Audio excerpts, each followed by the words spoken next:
Hello दोस्तों, मैं हूं मनीष चौरसिया और आप देख रहे हैं फैक्ट अफेयर्स। मिखाइलो पोडोलेक द्वारा एक विवादित बयान दिया गया है इंडिया और चाइना के बारे में। इस वीडियो में हम बात करेंगे कि मिखाइलो पोडोलेक कौन है और उनके द्वारा इस प्रकार का जो विवादित बयान है इंडिया और चाइना के बारे में दिया गया है वो क्यों दिया गया है, और उनके द्वारा जो G20 समिट है उसके ऊपर क्या स्टेटमेंट दी गई, इस वीडियो में हम सब जानेंगे। उससे पहले आप लोगों के लिए एक इंपॉर्टेंट नोटिफिकेशन कि जो लोग चैनल पर नए आए चैनल को सब्सक्राइब कर लीजिए ताकि आपको इस प्रकार की जो वीडियो फैक्ट अफेयर चैनल पर रेगुलर मिलती रहे। So please do subscribe fact affair channel. हम बात करते हैं मिखाइल पोडोलेक के बारे में। यूक्रेन के राष्ट्रपति जेलेंस्की के एडवाइजर हैं और इनके द्वारा ये कहा गया कि जो इंडिया और चाइना के जो लोग हैं वो कम इंटेलिजेंट होते हैं और उनमें जो इंडिया और चाइना के जो लोग हैं उनमें बिग इंटेलेक्चुअल पोटेंशियल होता है। और कहा गया कि इंडिया और चाइना के लोग हैं जब कोई स्टेप लेते हैं या कोई डिसीजन लेते हैं तो उसके जो कॉन्सिक्वेंस होते हैं यानी जो परिणाम होते हैं उसके बारे में पहले से नहीं सोचते हैं। और मिखाइलो के द्वारा ये भी कहा गया कि इंडिया और चाइना के जो लोग हैं वो साइंस पे तो खर्च करते हैं, यानी जो इंडिया द्वारा चांद पे तो लैंडिंग कर ली गई है लेकिन फिर भी उनका जो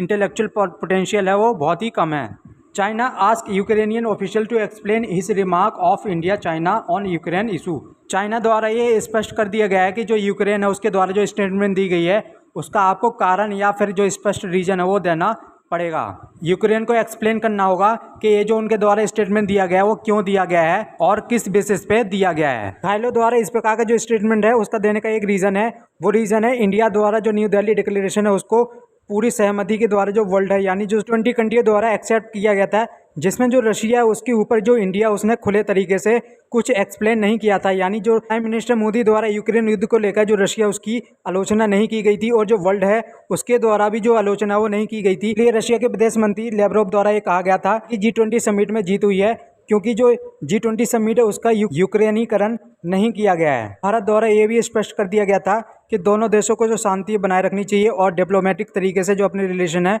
उसको सुधारना चाहिए। आप सभी जानते होंगे कि जो रशिया और यूक्रेन का जो युद्ध है लगभग 1 साल से ज़्यादा हो गया है और जब से युद्ध हुआ है दोनों देशों के बीच में जो इंडिया है उसका जो न्यूट्रल स्टैंड रहा है। भारत द्वारा रशिया का खुले तरीके से जो विरोध है वो नहीं किया गया है, चाहे वो UN हो गया, फिर ब्रिक्स समिट हो गया या फिर G20 समिट। भारत द्वारा रशिया की किसी भी प्रकार की जो आलोचना उससे बचने का प्रयास रहा है और वेस्ट द्वारा ये आरोप लगाया जाता है कि जो इंडिया है उसके द्वारा रशिया के साथ ट्रेड क्यों किया जाता है और जो इंडिया है उसको वेस्ट का साथ देना चाहिए ताकि जो रशिया द्वारा यूक्रेन पे युद्ध किया गया है उसको जल्द से जल्द डिसॉल्व किया जा सके। इसी प्रकार का जो चाइना उसका स्टैंड रहा है कि जो रशिया है उसकी आलोचना नहीं करनी है और चाइना वेस्ट के जो सैंक्शन लगाए गए हैं उसका सपोर्ट नहीं करता है। चाइना द्वारा ये भी कहा गया कि यदि जो रशिया उसको ज़रूरत पड़ती है तो अपनी जो सैनिक सहायता वो भी प्रोवाइड कर सकता है, यानी जो अपने सैनिक है वो रशिया में भेज सकता है ताकि वो यूक्रेन के खिलाफ जो युद्ध है वो लड़ सके। इन्हीं सब रीज़न की वजह से जो यूक्रेन है उस प्रकार के जो स्टेटमेंट है वो देता है क्योंकि उसको जो मेजर कंट्रीज़ है जिसमें इंडिया हो गया,